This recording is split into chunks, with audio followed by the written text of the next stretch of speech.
being a drug lord, how is it? How does it feel to be in that world, to be a drug lord? There's power. Money talks any language.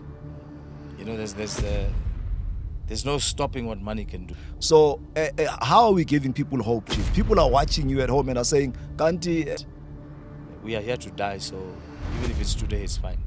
You see, I wanted to. money and power.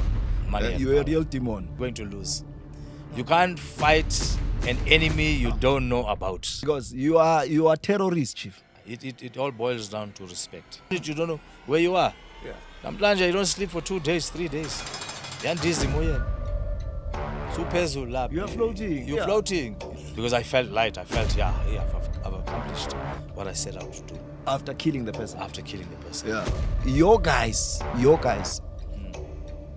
When I went to prison, they say, Ayikho Insizwa Ndiya. Yeah. Until they met me.